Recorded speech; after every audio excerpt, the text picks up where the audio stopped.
You know the king and queen of Republican media hate each other, right? I mean, I'm not telling you anything you don't know. Nothing that isn't wicked obvious. Limbaugh and O'Reilly hate each other. And no, I'm not going to get into which one is king and which one is queen. Rush is the biggest moneymaker in the history of political talk radio, and O'Reilly is the biggest moneymaker in the history of political talk TV, and they hate each other, not just because O'Reilly tried to compete directly with Limbaugh on the radio before completely surrendering to Limbaugh's radio supremacy and giving up the radio version of The Factor. They are each very jealous of each other. Limbaugh tried to take his act to television and failed miserably. He wanted to be the TV star that Bill O'Reilly is. O'Reilly wanted to beat Limbaugh at the radio game and failed miserably.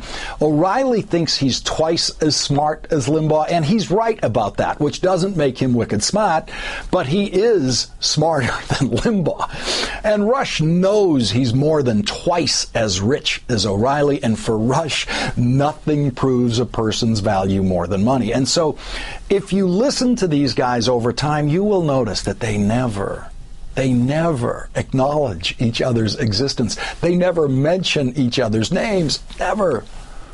Until today, when Rush just couldn't take O'Reilly's rewriting himself on marriage equality. Now, before we consider Bill O'Reilly's new position on marriage equality, let's sample some of his thinking in the past. The secular progressive movement would like to have marriage abolished, in my opinion. They don't want it because it's not diverse enough. You know, that's what this gay marriage thing is all about. But now, you know, the polyamorphous marriage, whatever they call it, you can marry 18 people, you can marry a duck.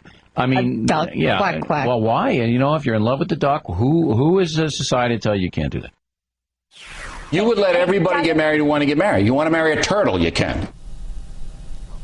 8 years ago, Bill O'Reilly predicted that in 10 years, quote, this is going to be a totally different country than it is right now. Laws that you think are in stone, they're going to evaporate, man. You'll be able to marry a goat. You mark my words. That's Bill O'Reilly saying you're going to be able to marry a goat 2 years from now. And here was Bill O'Reilly last night. The compelling argument is on the side of homosexuals. Mm-hmm. That's where the compelling argument is. We're Americans. We just want to be treated like everybody else. That is a compelling argument. And to deny that, you got to have a very strong argument on the other side. And the argument on the other side hasn't been able to do anything but thump the Bible. Rush Limbaugh played that exact piece of the O'Reilly factor for his audience today and then said this. Well, so how many of you who watch Fox are Bible thumpers? Do you think there are any Bible thumpers, quote unquote, that watch Fox? Because last night you were sort of marginalized on the factor as not having a compelling argument and just being a bunch of Bible thumpers. Notice how Rush doesn't even want to say the word O'Reilly.